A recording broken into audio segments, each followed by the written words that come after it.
Saudara, Anda menyaksikan Breaking News Kompas TV. Sebuah ledakan terjadi di salah satu ruangan di SMAN 72 Kelapa Gading, Jakarta Utara, di mana puluhan orang terluka akibat ledakan ini. Kami akan tampilkan kepada Anda situasi terbaru di lokasi ledakan di SMAN 72 Jakarta, di mana saat ini proses evakuasi sudah dilakukan terhadap para korban ledakan yang terjadi di salah satu bangunan di sekolah di SMAN 72 Kelapa Gading, Jakarta Utara.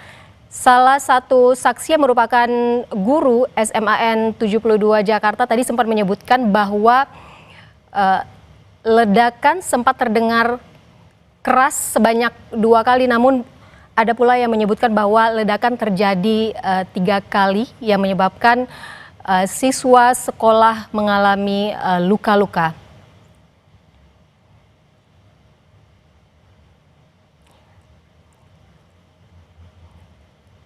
Namun salah satu saksi menyebutkan, yaitu guru SMAN 72 Kelapa Gading, Jakarta Utara, menyebutkan dia sempat mendengar 2 kali ledakan keras. Dan kami bergabung dengan jurnalis Kompas TV Nizar Ramadika di lokasi ledakan. Nizar.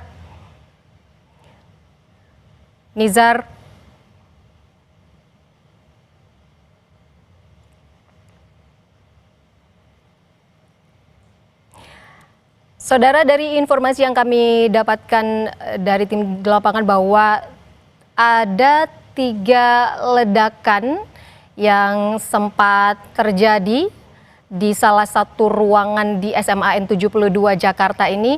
Dan untuk mengetahui apa sebenarnya yang terjadi di SMAN 72 Jakarta ini, kita bergabung bersama pakar terorisme intelijen, ada Pak Ridwan Habib. Selamat siang, Pak Ridwan. Selamat siang, Ivo. Pak Ridwan, apa sebenarnya menjadi analisis awal Anda terkait ledakan yang terjadi di sekolah di SMAN 72 Kelapa Gading, Jakarta Utara ini hingga menyebabkan para siswa terluka parah? Ya, memang secara resmi tentu kita harus menunggu penjelasan yang dari pihak penegak hukum ya, aparat kepolisian. Tetapi informasi yang masuk di teman-teman kajian kontraterorisme dan mereka yang selama ini meneliti tentang kejadian teroris di Indonesia, dugaan sementara memang ini aksi teror, Mbak Ivo. Termasuk juga beredarnya foto orang yang diduga pelaku itu dilumpuhkan di Jalan Ganesha nomor 8 RT 8 RW 2, itu tidak jauh dari SMA 72, hanya sekitar 200 meter di belakang SMA 72. Itu foto yang beredar masif sejak tadi siang setelah terjadi kejadian, dan di situ ada keterangan bahwa diduga kuat ini pelakunya, ya, Memang sekali lagi ini memang masih analisa awal ya, Mbak Ivo ya. Tentu saja kita tidak berani berspekulasi, menunggu penjelasan resmi dari teman-teman kepolisian yang tentu saja sekarang sedang bekerja keras untuk itu. Kita masih menunggu penjelasan resmi dari polisi terkait kejadian ini.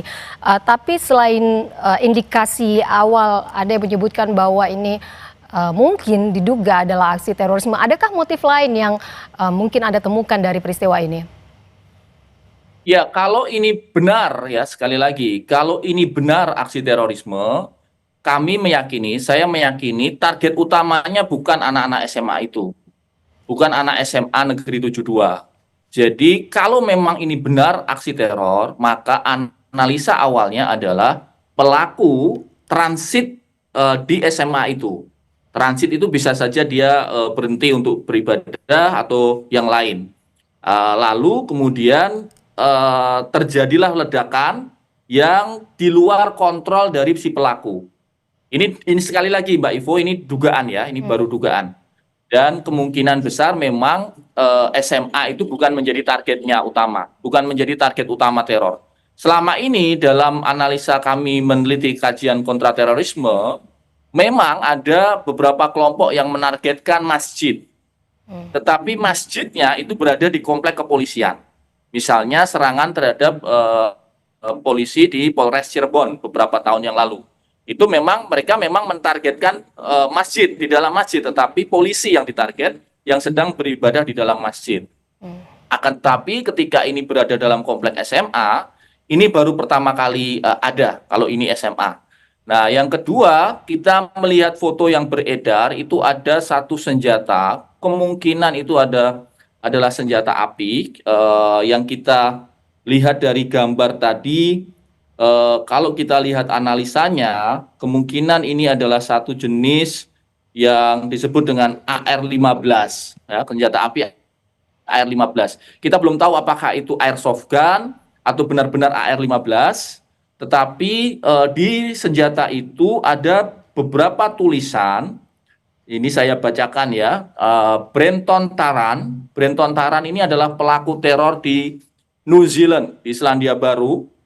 Dia melakukan teror di masjid di Christchurch, New Zealand. Itu 51 orang korbannya. Kemudian Alexander Bissonnette, itu ditulis juga di senjata ini. Alexander Bissonnette ini pelaku penyerangan teror di masjid di Kanada. Lalu Luca Traini, Luca Trazor, ini adalah teroris neo-Nazi di Italia. Jadi ini kalau benar ini adalah airsoft, ini adalah milik pelaku, maka pelaku ini menuliskan pelaku-pelaku teror di luar negeri. Ya, itu yang ditayangkan oleh Kompas TV di samping ini. Nah, di situ ada beberapa tulisan, di situ ada Brenton Tarrant, Alexander Bissonnette, Luca Trazor, itu adalah para pelaku neo-Nazi, teror neo-Nazi di luar negeri. Nah, jadi ini saya kira memang harus kita dalami secara hati-hati. Kalau melihat indikasinya jelas ini sebuah aksi teror, Mbak Ivo. Ya, jika analisa awal indikasinya ini adalah aksi terorisme, namun bukan anak SMA targetnya, artinya ini di luar kontrol pelaku seperti yang Anda katakan tadi. Maksudnya ini si pelaku ada peristiwa ini salah sasaran begitu, Pak Ridwan? Bisa dua analisanya ya. Pertama, pelaku ini mengetahui dalam pengejaran ya. Mengetahui sedang dikejar. Nah, ini karena kita menunggu Densus 88 dan Mabes Polri. Kenapa saya sebut ini kemungkinan pelakunya sudah terdeteksi dan dalam pengejaran? Karena foto yang beredar itu, pelakunya itu tertembak, ya. Pelakunya itu tertembak dan tertembaknya di Jalan Ganesha nomor 8, RT 8 RW 2. Itu adalah satu wilayah tidak dalam komplek SMA 72. Tetapi berada di belakang sekitar 200 meter dari komplek SMA 72 itu. Baik. Kemungkinan yang pertama itu pelaku terburu-buru, tergesa-gesa melarikan diri, lalu dia meninggalkan amunisinya dan melarikan diri ke belakang. Sekali lagi ini masih menunggu. Yang kedua memang terjadi ledakan dulu. Terjadi ledakan dulu bisa dilakukan karena tidak sengaja, itu ada detonator switch namanya. Kalau dilihat dari foto, itu bisa terpencet tidak sengaja oleh tekanan tubuh. Bisa juga bomnya itu fragile dan dia meledak karena panas, karena suhu. Nah, setelah itu terjadi, lalu pelaku melarikan diri keluar dan dikejar. Itu dua analisa saya yang saya menduga memang pelakunya ini bukan dari internal. Ada yang mengatakan ini mungkin ditanam oleh orang dalam. Saya tidak meyakini itu. Karena pelaku fotonya itu berada di luar komplek SMA di Jalan Ganesha. Berarti kalau kita lihat berdasarkan pola kejadian, Pak Ridwan, apakah ini terlihat sebagai sebuah serangan terencana atau sebenarnya insiden lokal? Ya, seperti yang Anda sebutkan tadi, mungkin saja ini eksperimen seperti kecerobohan atau eksperimen bahan peledak begitu. Bukan eksperimen ya, Ivo ya. Tentu saja ini bukan eksperimen. Ini satu serangan teror yang serius. Akan tetapi barangkali pelakunya ini bukan mentargetkan SMA-nya, tetapi sedang melakukan transiting. Atau mungkin itu yang pertama. Yang kedua mungkin dia dalam pengejaran. Maksudnya si pelaku ini dalam pengejaran, ini yang kemungkinan kedua yang seperti Anda jelaskan tadi bahwa ledakan ini memang tidak terencana terjadi begitu saja, Pak Ridwan. Pelakunya ini dalam pengejaran intelijen maksud saya. Pelakunya ini sudah terdeteksi oleh intelijen sehingga kemudian dia dalam proses dikejar. Pada saat proses dikejar itu terjadi, maka dia panik, lalu tempat terdekat untuk melakukan peledakannya ada di SMA itu. Artinya, Itu analisa kedua ya, analisa kedua. Kenapa itu terjadi? Karena pelakunya berada di luar SMA.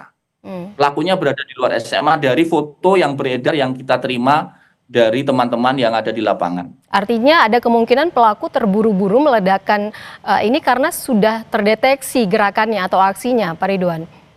Ya, betul. Itu analisa yang kedua. Itu analisa yang kedua. Analisa yang pertama adalah meledak tidak sengaja, lalu kemudian pelaku melarikan diri dan tetap sudah teridentifikasi atau ada petugas yang berada di sekitar lokasi yang bisa melakukan pelumpuhan.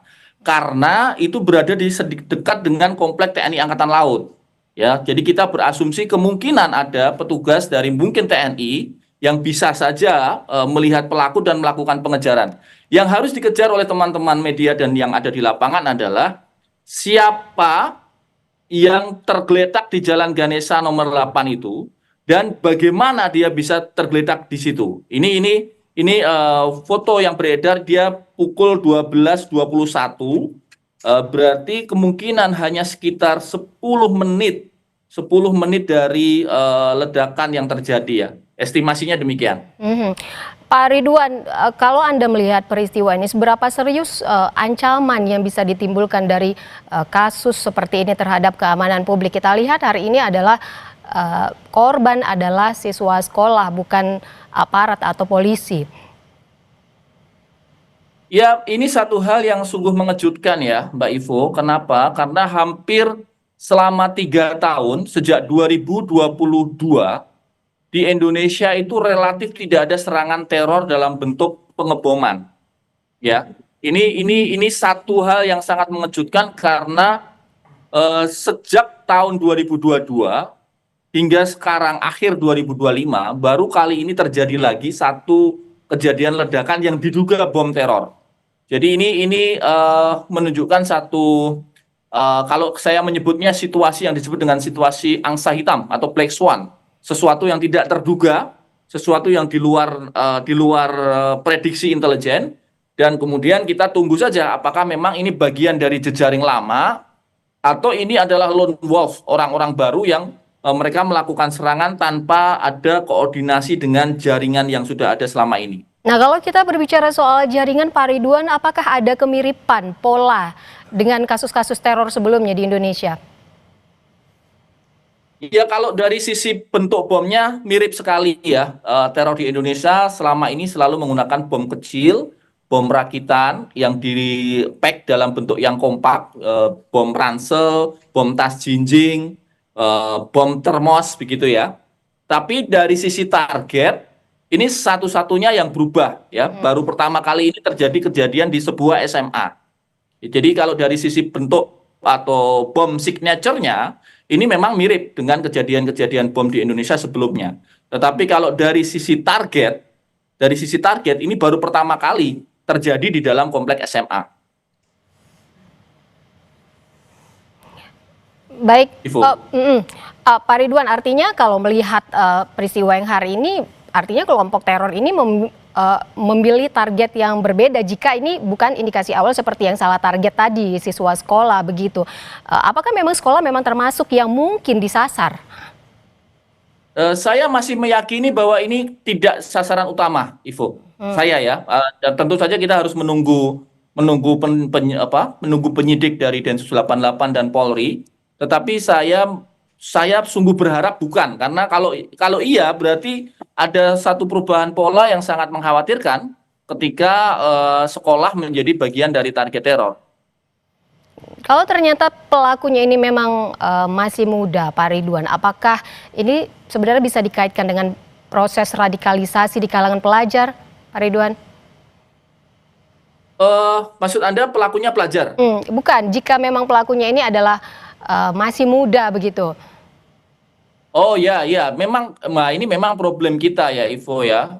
Rata-rata anak muda di Indonesia ini memang sedang proses mencari jati diri, proses eh ya mereka mencari bentuk ya, mencari bentuk kepribadian dan kadang-kala mereka mencari guru-guru yang salah, sumber-sumber informasi yang salah, sumber di internet, sumber di grup-grup Telegram, media sosial, yang ternyata justru di situ ada orang-orang atau kelompok-kelompok teror yang memanfaatkan mereka-mereka ini.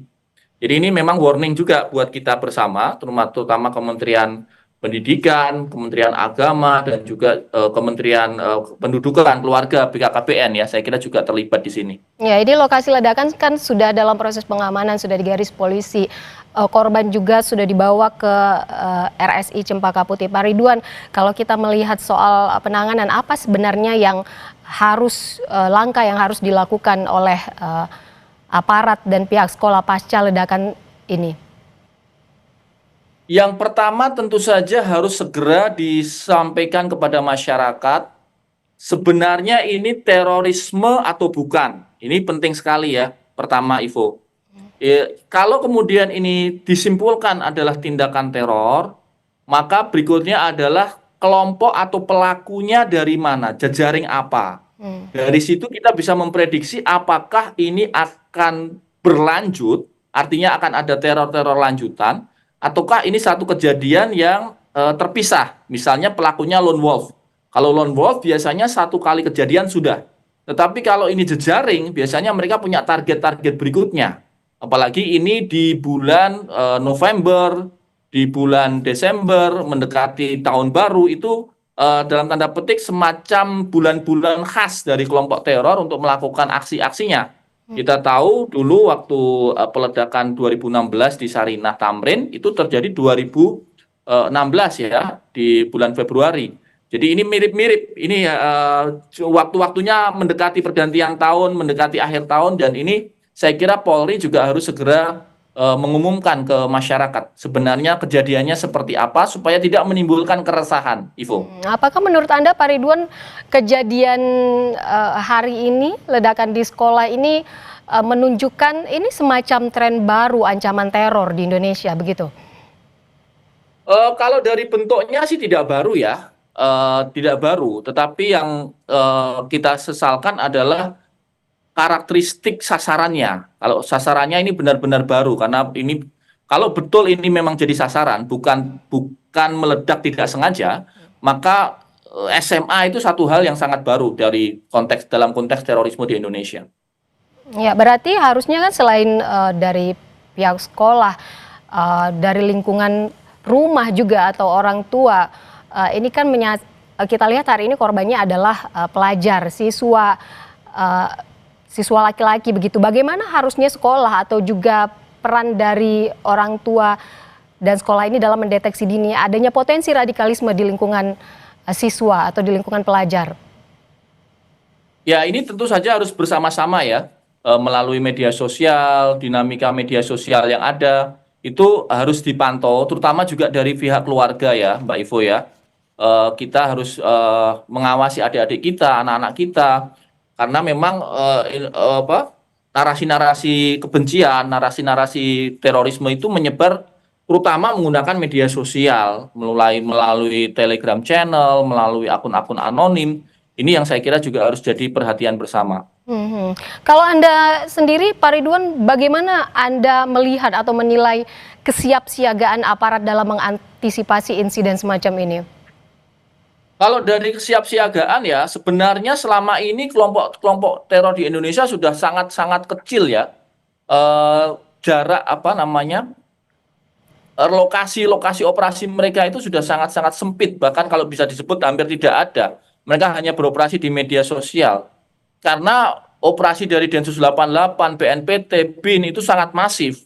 Jadi ini sebenarnya sungguh sangat mengagetkan. Ketika ini terjadi, ini sangat mengagetkan. Dan kita tunggu apakah ini bagian dari jejaring lama atau ini sebenarnya hanya lone wolf gitu. Baik.